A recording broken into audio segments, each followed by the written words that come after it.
ओम जय जय जय ये आवाज कैसी आ रही है तुम्हें? नमो अरिहंताण नमो सिद्धाण नमो आर्याण नमो विचारण नमो लोय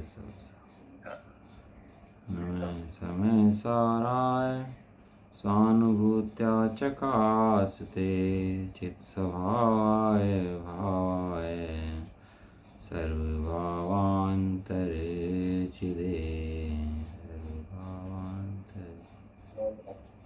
शीर्ष में साजी ग्रंथ पूर्ण अधिकार सम्य दर्शन अधिकार श्रद्धा सम्य कर दे ऐसा अधिकार। गाथा नंबर 15। जोपसदीयपाणम अवध्यपुट्टमाणम विशेषण अपदेश संत मध्यम पश्चदिन शासिणम सवम अनबद स्पृष्ट अनन्यजू अविशेष देखे आत्मिको वो द्रव्य और जुभाव जिन शासन सकल देखे अहो। हाँ जी, गाथा नंबर 15। इसका भावार्थ हो गया, टीका हो गई और जय छावड़ी का भावार्थ हो गया। और अब इसके अंदर चल रहा है जैसे आचार्य जी का जो भावार्थ है वो चल रहा है इसके अंदर। और इसका लास्ट वाला पैरा चल रहा था यहाँ पर कि इस प्रकार शब्द में जो वाच्य हैं और ज्ञान समय जो परिच्छेद गए हैं उनको अपदेश सूत्र मध्यम कहा गया है। अपदेश सूत्र मध्यम माने कि शब्द समय है। लास्ट वाले पहरे की पहली लाइन उसी प्रकार इस प्रकार शब्द समय से जो वाच्य है, शब्द समय से क्या कहा? शब्द समय से कहा गायें। ज्ञान क्या हुआ कि गाय के अंदर गाय का क्या सार है? गाय का दूध। तो गाय के द्वारा गाय का दूध समझना। इसी का यहाँ का आत्मा कहती है क्या समझना यहाँ पर कि शुद्धात्मा जो है वो सारभूत है। सार क्या है वो समझे ज्ञान में समझ आ जाता है। ज्ञान के अंदर सार क्या है उसको अपदेश सूत्र मध्यम कहा जाता है। और अगली चल रहा था यहाँ यह अभिप्राय है कि जिस प्रकार नमक का टुकड़ा एक क्षार रस में होने पर भी अज्ञानी जनों को फलशाक तथा पत्रशाक आदि परद्रव्य के संयोग से भिन्न भिन्न स्वाद वाला प्रतीत होता है। स्वाद कैसा है? एक नमक का है, लेकिन भिन्न भिन्न स्वाद प्रतीत होता है अज्ञानी जनों को। हैं वो हलवाई क्या है कि हलवा तो मिठाई है और उसने लड्डू रख दिए, कोई पेड़ा रख दिया, कोई बर्फ़ी रख दी, कोई इमरती रख दी, कोई कुछ रख दिया। और अज्ञानी को स्वाद सबका क्या आता है? अलग अलग आता है। और सबके अंदर एक क्या है? सबके अंदर एक चीज़ क्या विद्यमान है कि सबके अंदर मिठास विद्यमान है। या तो मावा होगा, मिठास होगी, मैदा होगा, बेसन होगा। और इसके अलावा बताओ मिठाई के अंदर होता क्या है? थोड़े मेवे गिर देगा ऊपर से। और इसके अलावा मिठाई का उसी को किसी में कुछ कम कर दे, किसी में ज़्यादा कर दे। इधर कम ज़्यादा करने का नाम ही क्या होता है कि वो स्वाद बदल जाता है। वो तो थोड़ा सा किसी का कुरकुरा स्वाद है, किसी का मुलायम स्वाद है, किसी का कठोर स्वाद है, किसी का मिक्स करके कोई तो खट्टे में स्वाद है, किसी का वो है तो सब में मीठा ही ना भाई। और वो सब मीठा समझेंगे मीठा है, लेकिन वो स्वाद वस्तु बदलती क्या होता है? थोड़ा सा स्वाद में फ़र्क लगता है इसको, तो उसको मज़ा आता है गेहूँ के अंदर। तो गेहूँ को बदल करके क्या करता है? आनंद लेना चाहता है। सदाकाल गेहूँ को बदलता रहता है और सोचता है गेहूँ बदल के आनंद लगे। अब जैसे क्या है, विश्व में आनंद तो होता नहीं है। अब क्या है, विश्व में आनंद तो है नहीं। और जब एक विषय को भोगता है, सुख मानता है, तो एक विषय को भोगता थक जाता है। उसको भोगता रहता थक जाता है, तो क्या करता है? एक विषय पूरा होते दूसरे विषय की तरफ भागता है। दूसरा विषय को भोगता है, सुख तो उसके अंदर है नहीं, और सुख मानता है, सुख के लिए जाता है, झपट्टे मारता है और सुख को भोगने की कोशिश करता है। उसमें सुख होता नहीं है, तो थोड़ी देर में थक जाता है, फिर उसको बंद करता है, फिर नए विषय की तरफ भागता है। ये दौड़ अनादिकाल से सब जीवों की लगी हुई है। हमारी अनादिकाल से ये दौड़ आज किसी की रुकी नहीं है कि गेहूं को बदल करके स्वाद मानते हैं उनके अंदर। गे बदल के मतलब विषय बदल के गे बदल करके उसको ना आनंद मानते हैं, जबकि उसमें आनंद होता नहीं है। रसगुल्ला मीठा नहीं खाया बहुत दिनों से, मीठा लाओ है ना। मीठा नहीं खाया बहुत दिनों से, आज मीठा बना भाई, रसगुल्ला बना, इमरती बना, कुछ ही बना, मीठा लेगा, बहुत दिनों की मीठा खाए। और मीठा आया तो मीठा में सुख है क्या मीठा में सुख है जी। अब मीठा खाया, एक डली खाई, 2 डली खाई, 3 डली खाई, 4 डली खाई। यदि मीठे में सुख है तो 1 के अंदर 1%, 2 के अंदर 2%, 3 के अंदर 3%, 4 के अंदर 4% और 100 के अंदर तो 100% हो जाना चाहिए फिर वो जाके। लेकिन हम देखते क्या है कि 5-7 डली खाती है, वहाँ पर क्या हो जाता है? चित्त जो है मचलना शुरू हो जाता है, कहना नहीं नहीं भैया और मत दो, और 2-4 खा ले तो क्या है, और दे दी तो उल्टी हो जाएगी इसकी भी जो खाया है, और दे मत देना बिल्कुल भी। तो वो सुख कहाँ गया भाई, वो सुख इसके अंदर सुख था। खाना खाया हो, पेट भरा हो, और दोबारा थाली लगा दो खाने की कि नहीं आप खाना पड़ेगा, ये कहीं ईमानदारी जाओ मुझे खाना पड़ेगा, तो खा पाओगे? नहीं। खा सकते हैं, क्यों?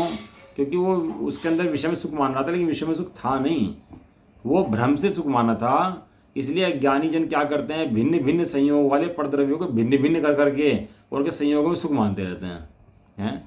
अब पंचेंद्रिय के विषयों में ही बदलता रहता है, कभी कैसा देखेगा, कभी कैसा करेगा। आँख को देखते टीवी बहुत देर होगी देखते देखते, तो टीवी बंद करो, घूमने जाओ भैया, बाहर देखता थक जाएगा तो कहीं उड़ जाएगा। तो इस तरह विषयों के अंदर ही इधर उधर करता रहता है उन विषयों को ही, और उन विषयों के अंदर क्या करता रहता है, वो सुख मानता रहता है क्या वो परद्रव्य है, और परद्रव्य के भिन्न स्वाद को वो स्वाद में लेकर के सुखी होना चाहता है, जबकि भिन्न द्रव्य के अंदर स्वाद उसको आता नहीं है। अब काम पे भी चला जाए, पैसे कमा ले हैं, पैसे कमाते कमाते भी उसको जब थकान हो जाती है तो वहाँ भागता है हमारे घर की तरफ है। तो इस तरह विषयों को बदलना, बार बार बदलना, गेयों को बदलना, गेयों को बदल कर सुखी मानना, ये तो अनादिकाल से जीव करता आया आज तक ऐसी कोई घटना नहीं घटी जो जीव ने ना करी हो, जीव ने ना भोगी हो। अनादिकाल से अनंत भोगों को जीव ने भोग लिया, लेकिन कहीं सुख नहीं मिला। भवन में जी भर घूम चुका, कण कण को जी भर देखा, मृग सम मृग तृष्णा के पीछे, मुझको ना मिली सुख की रेखा, मुझको ना मिली सुख की रेखा। एक कण जीव दुनिया लोक के अंदर ऐसा नहीं है जो जीव ने अपना मान के अनंत बार ना भोग लिया हो, लेकिन उन परमाणुओं से आज तक सुख नहीं आया, क्योंकि उन परमाणु सुख है नहीं। और भगवान का उपदेश ग्रहण नहीं करा कि एक बार तू पर द्रव्य पर परमाणु का संयोग छोड़ करके आत्मिक क्षण ग्रहण कर ले, कि सुख वहाँ पर द्रव्य में नहीं है, सुख तेरी आत्मा के अंदर है। इतनी सी बात नहीं मानी, इतना सुखता नहीं माना, और पर द्रव्य के अंदर ही सुख दुख मानता रहा, और वहीं पे लगा रहा, गेहूँ की सेटिंग करने में लगा रहा। क्यों? क्योंकि जो गेयासक्त जीव हैं, जो गेयों में आ सकते हैं, जो अज्ञानी हैं, वे जो भिन्न भिन्न स्वाद में प्रतिवादी इंद्रियों के विषय हैं, इन इंद्रियों के विषय में रमते हैं और वहीं गिर पड़ते हैं, वहीं आके सुख मानते हैं अपने आप को, इंद्रिय विषयों में जा करके, है ना। तो वो क्या है कि उनको प्रतीत में नहीं आता, जबकि वहाँ पर भी जो सुख का भोग करते हैं वो अपने ज्ञान के द्वारा, अपने सुख के द्वारा ही करते हैं, और परद्रव्य भोग नहीं करते, क्योंकि परद्रव्य भोग की व्यवस्था वहाँ पर है नहीं। वहाँ भी जो सुख का अंश और ज्ञान का अंश है वो किसका है, परद्रव्य का है कि अपना है? वहाँ जो इसको विषय भोग करके सुख आता है, ये जो ज्ञान आता है, वो अपना है कि परद्रव्य का है? परद्रव्य ज्ञान आता है, वो ज्ञान भले परद्रव्य लगता हो, लेकिन ज्ञान अपना है। जब कुत्ता हड्डी चबाता है, सही बात है। जब कुत्ता हड्डी चबाता है तो खून जो आता है वो हड्डी में से आता है कि उसके दांत जबड़े में से आता है? जबड़े में से आता है। हाँ, इसी तरीके से जो ज्ञानी जीव भी हैं वे अपने ही ज्ञान और सुख का भोग कर रहे होते हैं, और सुख का जो अंश प्रकट होता है, निर्भरता भी बैठे आराम से, मौसम अच्छा है, वो बढ़िया लग रहा है, तो जो सुख का अंश प्रकट होता है वो सुख भी अपना हिस्सा है, वो सुख की पुद्गल का नहीं है। या पुद्गल में सुख नहीं आता, जो ज्ञान जानना हो रहा है वो ज्ञान किसी पुद्गल का नहीं है, वो ज्ञान भी अपना है। सारी चीज जीव अपनी भोगता है और मानता पर से है, बस इतनी सी बात है। वो ज्ञानी जनों को क्या है कि सदाकाल ज्ञासक्ति होने से, विषयों में आसक्त होने से, विषयों में रमने से वो अज्ञानी जनों को स्वाद में नहीं आता, परंतु ज्ञानी जनों को, किसको? ज्ञानी जनों को, जो ज्ञानी जन हैं उनको वह नमक के टुकड़ा एक खारे रस वाला ही अनुभव में आता है। इस गेय के काल में भी, जब गेय बन रहे हैं उस काल में भी वहाँ कौन विद्यमान है? वहाँ ज्ञान विद्यमान है। कौन प्रकाशमान है? ज्ञान प्रकाशमान है। आंटी आप कहाँ से आवाज आ रही, पता नहीं क्या है। अभी भी क्या विद्यमान है यहाँ पर? कौन विराजमान है? कि ज्ञान स्वभाव विद्यमान है, ज्ञान स्वभाव विराजमान है। ज्ञान ना हो तो गेय भोग पाओगे क्या? विषय को भोग पाओगे क्या? कुछ काम कर पाओगे क्या अगर ज्ञान नहीं हो तो? अब ज्ञान की महिमा तो आती नहीं है। सामान्य का तो आविर्भाव करता नहीं है, उसको तिरोभाव कर देता है, और विशेष को आविर्भाव कर देता है? अब ये पृथ्वी है, मिट्टी भी कोई चीज़ होती है, हीरे हैं, जवाहरात हैं, रत्न हैं, ये चीज़ होती हैं। मिट्टी भी कोई चीज़ होती है, भरी पड़ी है, सारे फ्री की है, क्या है? कोई मिट्टी चीज़ होती है? कोई पानी भरा पड़ा कोई चीज़ होती है? तो भाई तुझे इनकी महिमा नहीं आती तो एक काम करते हैं, एक दिन के लिए मिट्टी और पानी हवा बंद कर देते हैं। एक दिन के लिए छोड़, 1 मिनट के लिए बंद कर देते हैं। तो तुझे पता लग जाएगा जिसे तू फ्री का समझ के बर्बाद कर रहा है, जिसकी तू कीमत नहीं समझता, वो मिट्टी पानी हवा की कीमत क्या है। जिनको तू फ्री का सोच के सब फ्री का समझ रहा है और फ्री में मिल गया तेरे को, तुझे लगता है कि कुछ नहीं है तो बंद कर देते हैं, तो कुछ कीमत नहीं लगती इसकी। इस तरह का ज्ञान स्वभाव जिसके द्वारा सारा काम हो रहा है, उस ज्ञान स्वभाव को 1 मिनट के लिए बंद कर देते हैं, 1 सेकंड के लिए बंद कर देते हैं। अब बता, कुछ कर पाएगा, विषय भोग पाएगा, कुछ देख पाएगा, कुछ जान पाएगा? तो महिमा किसकी है? महिमा इंद्रिय ज्ञान की है कि महिमा तीन्द्रिय ज्ञान की है भाई? इंद्रिय महिमा इंद्रियों की करता है, इंद्रिय विषय करता है, धनादि की करता है, स्त्री पुत्रादि करता है, सब चीज़ करता है। लेकिन भैया ये महिमावंत पदार्थ नहीं है, इनके अंदर जो महिमावंत पदार्थ है और महिमावंत पदार्थ अपना ज्ञान ही है। कहते हैं ना बच्चे वगैरह होते हैं, छोटा अपने घर हो, छोटा सा घर हो, तो अब क्या कहते हैं, उन्हें महल दिखते हैं, टीवी में देखने लगे महल दिखते हैं, बड़े बड़े कोठे दिखते हैं, बड़ी गाड़ी दिखते हैं, तो कहते हैं हमें तो बड़ी गाड़ी चाहिए, हमें तो बड़ा महल चाहिए, हमें तो ये चाहिए। तो कहते हैं भैया अपना घर सबसे अच्छा है, अपना मकान सबसे अच्छा है, कहीं सुख नहीं रखा अपने मकान के अलावा। बड़े बड़े सेठ जाते हैं विदेशों में और 10-15 दिन भोगते हैं और भाग के आते हैं अपने घर के अंदर ही, यहीं भाग के आते हैं। क्यों भागाते हैं? क्योंकि वहाँ पे सुख आनंद रखा नहीं है ना। वहाँ पे जाकर वो गेहूँ में आसक्त होने की कोशिश करते हैं, गेहूँ में आसक्ति सुख मिलता नहीं है, तो फिर भाग के अपने घर में आते हैं। तो ज्ञान की भैया महिमा बहुत है। ज्ञान को जीव कुछ समझता नहीं है, ज्ञान को जानता नहीं है। सारे दिन भोग तो ज्ञान का करता है, और जिस ज्ञान का भोग करता है उसको जानता नहीं है, उसकी विराधना करता है, उसकी अपेक्षा करता है, उसकी उपेक्षा करता है। और उपेक्षा करने से क्या होता है, इसको फिर वो अनंतान मंदी का बंद होता है, स्वयं दुखी होता है। अनंतान मंदी तो कहने के लिए व्यवहार है, वास्तव में होता क्या अनंतान मंदी कि खुद में उस समय दुख भोग रहा होता है, इसका नाम अनंतान मंदी है। कर्म तो व्यवहार से हैं, वास्तव में उस समय निश्चय से क्या है कि निश्चय से जीव अपना स्वभाव ना जान के, वास्तविक वस्तु स्वरूप ना जान के अपना दुख भोग रहा होता है। ये वास्तविक बात है। करना क्या है अपने को? एक ज्ञान रूप अनुभव करना है बस। आचार्य देव कहते हैं भाई इतना संगता सीख ले, छुट्टी। ज्ञानी जनों को खारे नमक का टुकड़ा अलग स्वाद में अनुभव में आ जाता है? उसी प्रकार आत्मा भी अखंड एक, आत्मा भी का मतलब भी क्यों लगाया यहाँ पर? भी क्यों लगाया है? भी लगाने का मतलब आत्मा भी माने उसी प्रकार भी। आशीष जी बताओ क्यों लाया इसका उसी प्रकार भी की सूत्र क्यों आया इसके अंदर? ज्ञान को लेके होंगे नहीं, सोचा करो थोड़ा, ये शब्द क्यों आए इस तरह से, क्या इनका? नमक से कर रहे हैं ना यहाँ पे। हाँ ये सही। उसी प्रकार मन जिस प्रकार हम कह के आए हैं, और आत्मा भी, जैसे नमक भी एक नमक का स्वाद लेने पर खा रहा है, इस प्रकार आत्मा भी। एग्जाम्पल से लगाया ना उसको, है जिस प्रकार ये रोड जा रही है, इस प्रकार ये रोड भी जा रही है, इस पटरी आ रही है, ये पटरी भी जा रही है, तो सिद्धि कर रहे हैं उस एग्जाम्पल से। उसी प्रकार आत्मा भी अखंड एक ज्ञान स्वभाव रूप होने पर भी है। कैसा है आत्मा? आत्मा कैसा है? सब जीवों का, निगोद का, नरक का, एक इंद्रिय का, त्रियंचों का, मलेच का, भील का है, कैसा है? सबका अखंड एक ज्ञान स्वभाव। बताओ कितना गजब का मंत्र है ये मंत्र लेके बैठ जाओ तो सही में आनंद है जी को। सबका आत्मा कैसा? सबका आत्मा अखंड एक ज्ञान स्वभाव रूप। नौकर का, काम वाली का, बाई का, घोड़े का, कुत्ते का, बैल का, सबका, पेड़ का है, सबका आत्मा कैसा? एक अखंड ज्ञान स्वभाव रूप। जितने आत्मा है भैया हैं, सब अखंड एक ज्ञान स्वरूप हैं, कोई कभी पुद्गल रूप होता ही नहीं है। लेकिन एक समस्या भी है, उसमें लिखा ज्ञान स्वरूप होने पर भी। अब यहाँ फिर भी आया, तो यहाँ भी का मतलब क्या है? बारह भी लगा देना, यहाँ भी का मतलब बताओ क्या है? आवाज खराब हो गई। आवाज आ रही नहीं? आवाज आ रही होगी मेरे ख्याल से, आ रही है। बीच में हाँ हाँ, अब आ रही है, बीच में कट गई। पहले आया आत्मा भी, अब यहाँ फिर कह रहे हैं ज्ञान स्वरूप होने पर भी, तो यहाँ भी का मतलब क्या है? तो लो पढ़ते हो फूफा जी, आप तो बताओ ना। आत्मा का बोल रहा हूँ ना, ज्ञान स्वरूप होने पर। जैसे नमक का स्वभाव खारा रस वाला है, हाँ। वैसे ही आत्मा का स्वभाव ज्ञान रस रूप है। हाँ, उसके बावजूद भी, हाँ उसके बावजूद भी, समाधि में अज्ञानी जनक।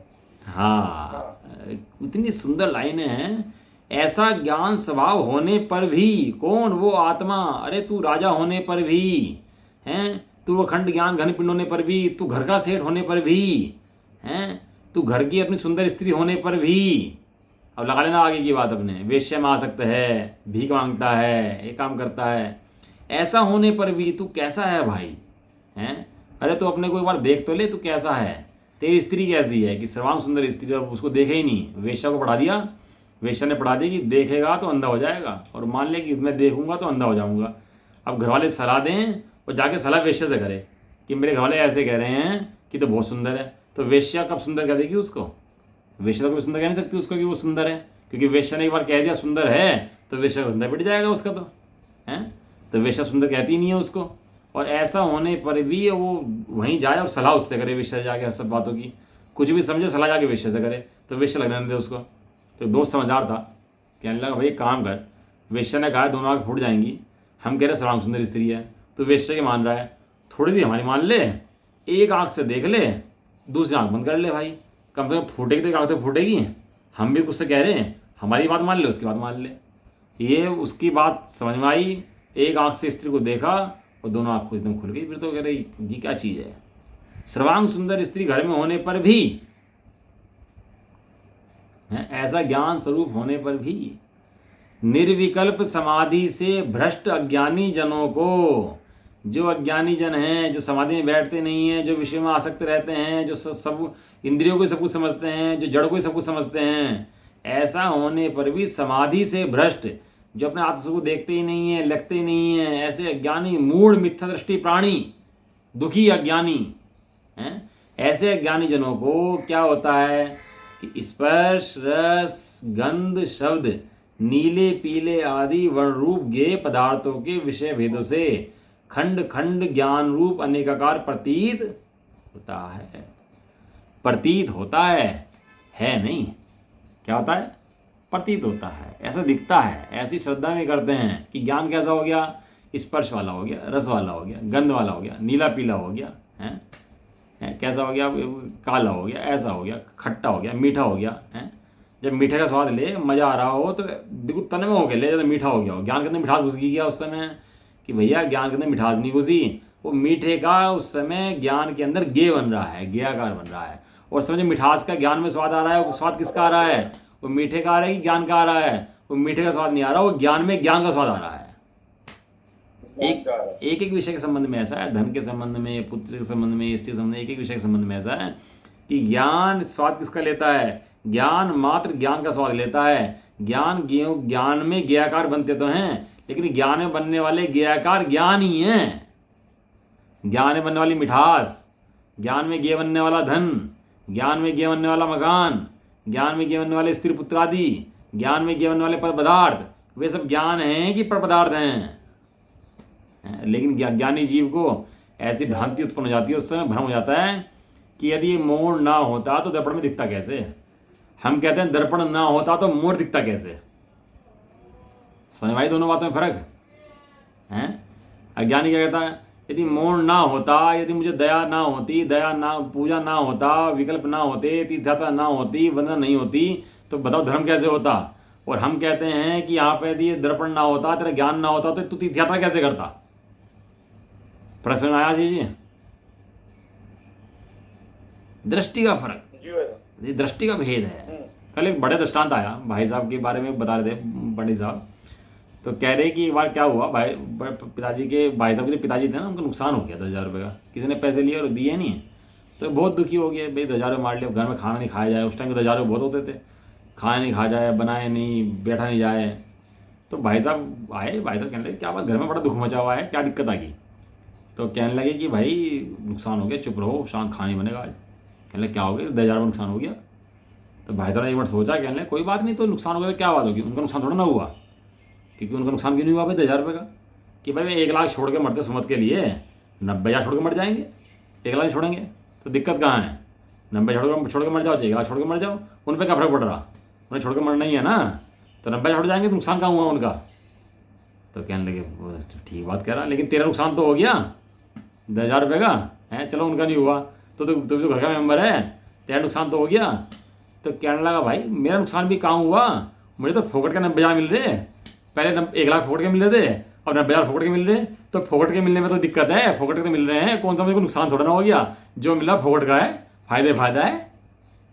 देखो आप उसी प्रसंग के अंदर आनंद ले सकते हो और उसी प्रसंग के अंदर दुख ले सकते हो। एक ही प्रसंग होगा सामने। ज्ञानी जन सदाकाल जो आनंदित रहे उसका नाम ज्ञानी है, और जो दुखी रहे उसका नाम अज्ञानी है। बस ज्ञानी अज्ञानी का इतना गणित समझ लेना। जो सदाकाल ज्ञान स्वभाव के द्वारा अपने ज्ञान के बल पर आनंदित रहे, सहज रहे, गेय को गेय देखे, गेय को ज्ञान में न मिलाए, ज्ञान को गेय में न मिलाए, वो तो है ज्ञानी। और जो अज्ञानी जो गेयों को मिला कर दुखी होता रहे, सदाकाल गेयों में आसक्त रहे, ज्ञान की पता ना हो, उसका नाम है अज्ञानी। इतना सा फर्क है। ये देख कितना बढ़िया लिख दिया कि ज्ञान को ऐसा समझता है खंड खंड हो गया।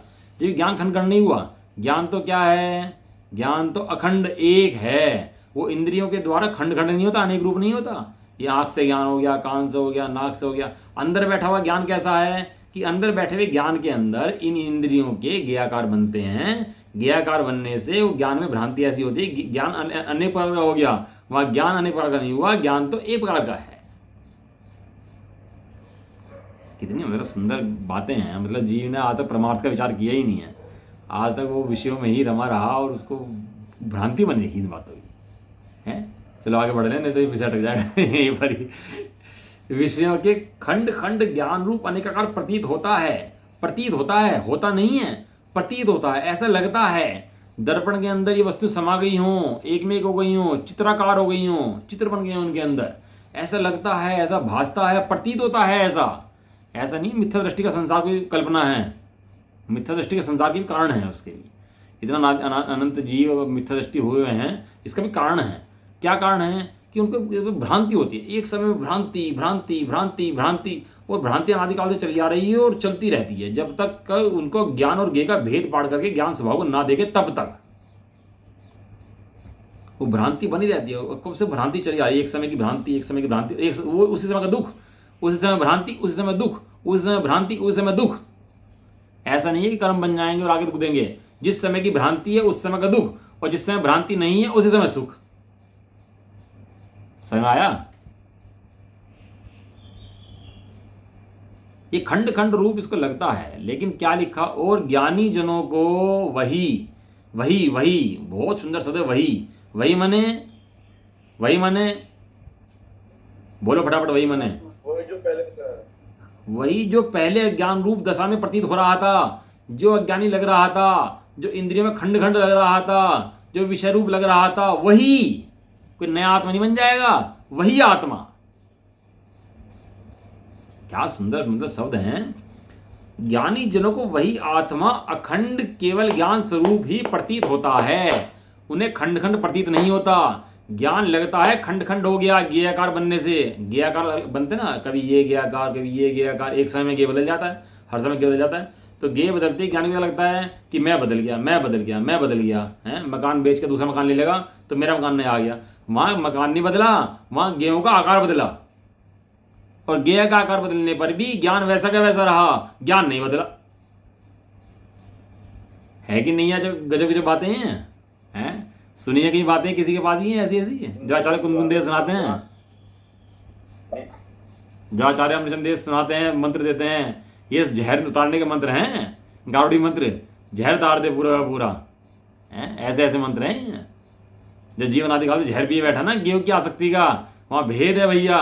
भेद क्या है कि ज्ञान गे ज्ञान में कभी आते नहीं है, और दोनों में वज्र की दीवार है बीच के अंदर, दोनों अलग अलग हैं, भिन्न भिन्न हैं। तो देख ये ज्ञान में आते ही नहीं है, भिन्न भिन्न हैं। तो ध्यान से देख, वो गे नहीं है, वो ज्ञान है।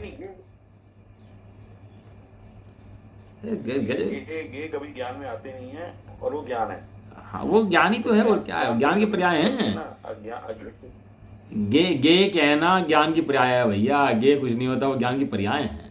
ये तो मतलब जिसे मजे लेने हो तो हर चीज में ज्ञान देखे, जिसे मजे लेने हो हर चीज में ज्ञान देखे। आहा, ये गे नहीं है, ज्ञान है। अब देखो क्या क्या हुआ कल वहां पर ना मंदिर में सामने उन्होंने वो इधर हमारा विधान हो रहा, उधर उन्होंने वो बजा दिया, चतुर्थी का नगाड़ा बजा दिया वहाँ पर, गणेश चतुर्थी का, और बहुत तेज आवाज में। इधर हमारा माइक चले, उधर उससे उनका तेज माइक चले, और दोनों में ऐसा लग रहा कंपटीशन हो रहा हो आमने सामने। छोटा इलाका है ना, तो सब लोग ऐसे ही टेंशन लेते रहते हैं वहाँ पर। तो वहाँ उससे ज़्यादा माइक बजे। और हम बैठे सब आकुलता में हो रहे हैं कि बताओ इन्होंने ये बजा दिया चला दिया।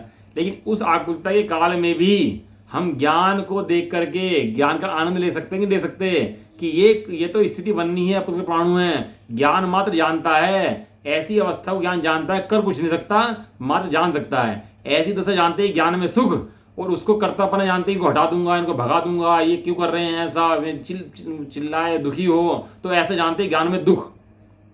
सुनो एक मंत्र बताता हूँ आपको। जितनी ज्यादा विपरीत परिस्थिति में ज्ञान दृढ़ रहता है उतना ज्यादा सुखी रहता है। जितनी विपरीत परिस्थितियां आए उस समय ज्ञान की दृढ़ता चेक करो।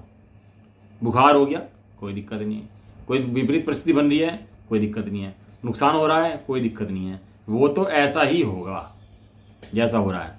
उस समय में आकुलता न करके करना क्या है कि उस समय ज्ञान को ज्ञेयों से भिन्न देख करके ज्ञान स्वरूप में तैरना है, ज्ञान के अंदर डुबकी लगानी है, ज्ञान में आनंद करना है। उसी काल में जिससे विपरीत स्थिति बन रही है उसी काल के अंदर आनंद करना है। बताओ कर सकते हैं, कर सकते हैं ऐसा स्वभाव जान करके? यदि ऐसा जान करके वो काम कर सके तो पढ़ना सफल, और ऐसा जान करके कसाय कलेश टेंशन लेते रहे तो ये बात अभी पढ़ी नहीं है, दोबारा इस बात को पढ़े। तो यहाँ गे से तात्पर्य क्या है? गे से मतलब बताया तो स्पर्श रस गंध वर्ण नीले पीले पदार्थ सब गे लिखा था, आदि वर्ण रूपता गे पदार्थ सब लिख तो दिया इन्होंने। जब इंद्रिय के विषय बन रहे हैं सब, उनसे ज्ञान खंड खंड रूप लगता है। अरे इसने दुखी कर दिया मुझे, इसने मुझे गाली दे दी, इसने मुझे ऐसा कर लिया, इसने मुझे लूट लिया, इसने मेरा धन, ऐसा लगता है जैसे मेरे सब चला गया, तो उससे अनंत दुखी होता है। और जब पता लगता है कि मेरा कुछ नहीं गया है, तो ज्ञान के अंदर गे बन रहे हैं, तो ऐसा जानते निर्भर हो जाता है, अंदर सुखी हो जाता है, अनंतानंदी का भाव हो जाता है और जीव ज्ञानी बन जाता है। इतना ही ज्ञान बनने का मंत्र है, इसके अलावा ज्ञानी बनने का कोई मंत्र नहीं है। अखंड ज्ञानियों को वही आत्मा, जो आत्मा दुखी रूप प्रतीत हो रहा था, जो आत्मा अजीब सा लग रहा था, खंड खंड लग रहा था, वही आत्मा कैसा लगने लगा? अखंड केवल ज्ञान स्वरूप ही प्रतीत होता है।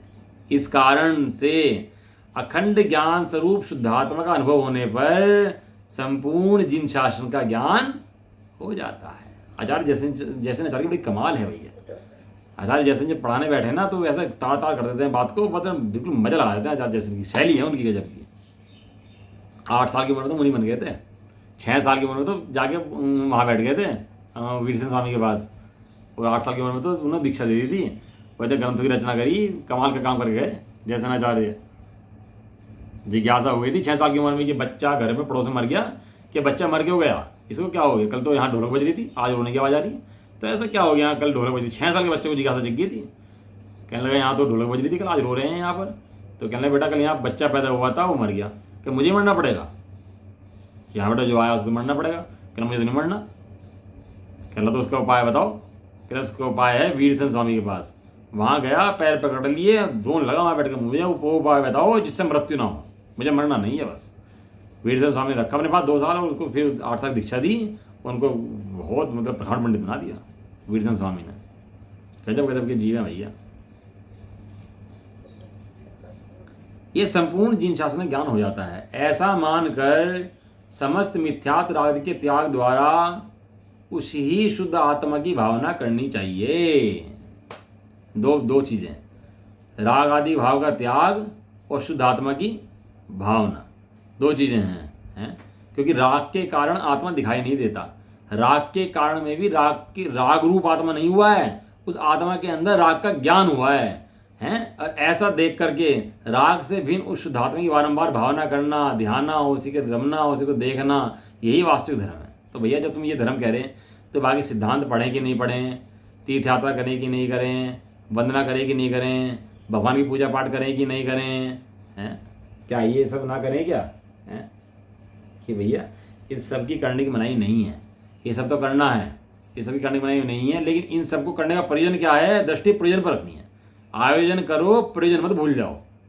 आयोजन में प्रयोजन नहीं भूल जाना। पूजा करो, कोई दिक्कत नहीं है, प्रयोजन क्या है? शास्त्र पढ़ो, कोई दिक्कत नहीं है, चढ़ाने को पढ़ो, प्रथाने को पढ़ो, प्रयोजन क्या है? हैं? हर चीज़ के अंदर प्रयोजन क्या है? सबका प्रयोजन है। जैसे गाय के 4 थन में से दूध निकलता है, इसी प्रकार चारों अनुयोगों में से जिनवाड़े की वीतरागता निकलती है भैया। निकालने वाला चाहिए, पढ़ोगे तो आनंद आएगा। इसलिए क्या करनी चाहिए? शुद्ध आत्मा की भावना करनी चाहिए। वो क्या शुद्ध आत्मा की भावना कैसे चाहिए? राग आदि के त्याग के द्वारा। यही संपूर्ण जिन शासन है, यही जिन शासन का सार है। और पंडित जी घर आए ना, उनसे पूछा कि जी कछाय तो बनती है, टेंशन तो होती है और परद्रव्य दोष तो दिखता है। तो कहने लगे भाई पहले सारे शास्त्र बंद करो और परद्रव्य का दोष देखना बंद करो, तब जाकर शास्त्र अगला पढ़ना, वरना भी शास्त्र पढ़ना कोई फायदा नहीं है। यदि परद्रव्य दोष दिखता रहा तो शास्त्र पढ़ के भी क्या कर लोगे। सबसे पहले शास्त्र पढ़ के क्या करना चाहिए, परद्रव्य का दोष न देखो और क्या करो, दृष्टि को निज के अंदर रमाओ। यहाँ विशेष यह है, देखो बोर्ड का रखा है, कुछ खास बात है। यहाँ विशेष यह है कि मिथ्यात्व शब्द से दर्शन मोह और रागादि शब्द से चारित्र मोह ऐसा सर्वत्र जानना चाहिए। ऐसा सर्वत्र जानना। दो चीजें कही ना इन्होंने, क्या कही, एक कहाँ गई बोल रहे, एक सेकेंड कहाँ गया। हाँ, यहाँ विशेष ये है कि मिथ्यात्व जो कहा है, मिथ्यात्व और रागादि के त्याग द्वारा, तो दो शब्द आए, एक मिथ्यात्व का त्याग आया, एक रागादि का त्याग आया। तो मिथ्यात्व रागादि का त्याग माने मिथ्यात्व से मतलब समझना चाहिए दर्शन मोह, मिथ्यात्व मोह, और रागादि शब्द का मतलब समझना चाहिए चारित्र मोह, जो राग द्वेष आदि है में। क्योंकि राग द्वेष चलते रहे जीवन के अंदर तो आत्मा अनुभव हो नहीं पाता भैया। राग द्वेष का त्याग करके शांतिपूर्वक मोह का भाव करने बैठे तो मोह का सहजीय भाव हो जाता है। ठीक है ना। इस प्रकार की गाथा हमारी यहाँ पूरी, और इसके अंदर क्या करा आचार्य जैसे ने, इनको बड़ा मजा आया ये पढ़ा करके ना, कि इस तरह आत्मा का कैसा स्वरूप है, अबद्ध पुट्ठम अननम अविशेषम संयुक्तम नियतम, ऐसा स्वभाव है। तो उन्हें बड़ा मजा आया, तो उन्हें एक एक्स्ट्रा गाथा इसके अंदर लिख दी है। अब दो गाथा तो पहले लिखी थी एक्स्ट्रा, एक गाथा एक्स्ट्रा और दे दी। तो इसमें कहता तात्पर्य वृत्ति में अतिरिक्त गाथा क्रमांक नंबर 3। आवाज कट रही है भाई। आवाज कट रही है क्या? गाथा नंबर 3 आ गई है ना। बहुत सुंदर गाथा है और बहुत प्रसिद्ध गाथा है ये। तीसरी गाथा में निरूपण करते हैं कि शुद्ध आत्म भावना में सम्यक ज्ञान, सम्यक दर्शन, कहाँ चले गए? एक मिनट आदि सभी की प्राप्ति होती है। अभी एक मिनट। हाँ, आदाखु मजड़ाणे आदा में दंसणे चरितेय, आदा पचखाणे आदा में संवरे जोगे, मम ज्ञान में है आत्मा, दर्शन चरित में आत्मा, प्रत्याख्यान अरु संवर, योग में भी आत्मा।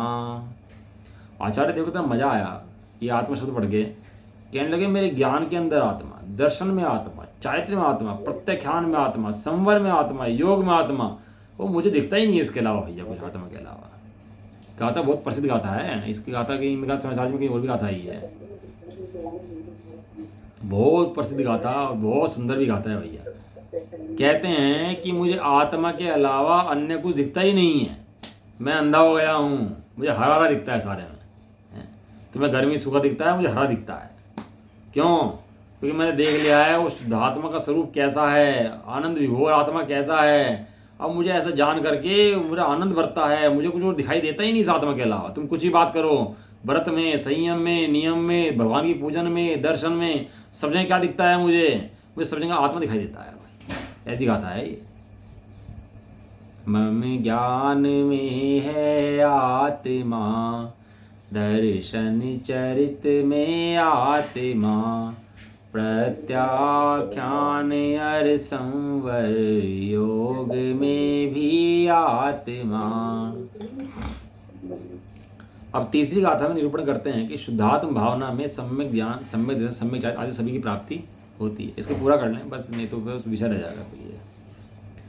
गाथा निश्चय से मेरे ज्ञान में आत्मा है, मेरे दर्शन में आत्मा है, चारित्र में आत्मा है, प्रत्याख्यान में आत्मा है, और मेरे संवर और योग दोनों में आत्मा है। मुझे इसके अलावा कुछ दिखता नहीं है आत्मा के अलावा। अनुवाद, आदा अर्थात शुद्धात्मा, खून निश्चय से, मज अर्थात मेरा है। मेरा है मतलब ऐसी विभक्ति कर दी इसके अंदर, मेरा है मतलब ऐसी विभक्ति नहीं है यहाँ पर कि मैं और मेरा। मैं और मेरा कहने में दो चीज़ खड़ी हो जाती हैं, विभक्ति आ जाती है ना। मैं और मेरा, मेरा कहती एक अलग चीज़ खड़ी होगी। मेरा कहने का मतलब यहाँ पर है कि मैं ही हूँ। मज्ज माने मेरा है, मतलब मैं ही। शुद्धात्मा कौन है? वो मैं ही हूँ, वो मेरा ही है, मेरा अपना ही है। पर किस विषय में मेरा शुद्धात्मा है? नाणे आधा में दंसणे चरित्रे, आधा पच्चक खाणे आधा में संवरे जोगे। तो सम्यक ज्ञान में आत्मा दिखता है मेरे को, तो सम्यक दर्शन में आत्मा दिखता है, सम्यक चारित्र में आत्मा दिखता है, प्रत्याख्यान में, संवर और योग, इन सब में मेरा कौन है?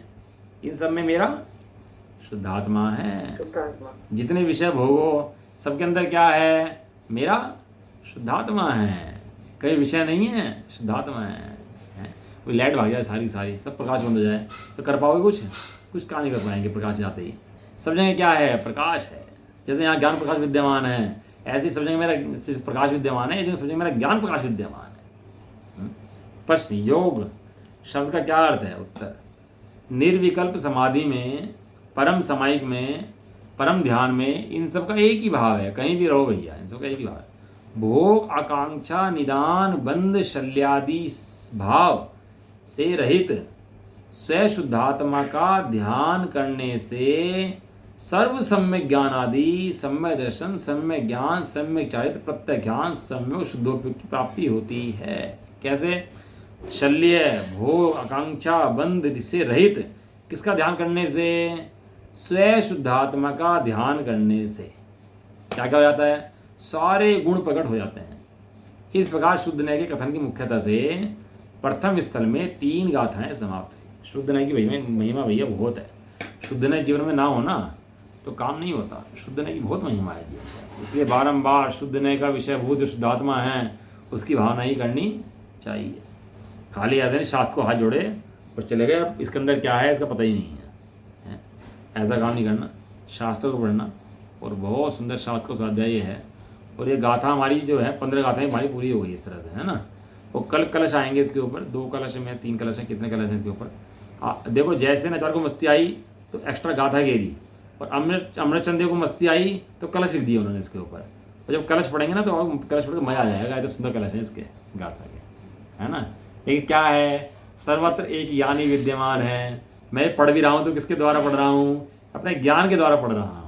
यदि ज्ञान का बल्ब बंद हो जाएगा तो सब कुछ काम होना बंद हो जाएगा। सब पदार्थ तो रहेंगे लेकिन मैं नहीं रहूँगा।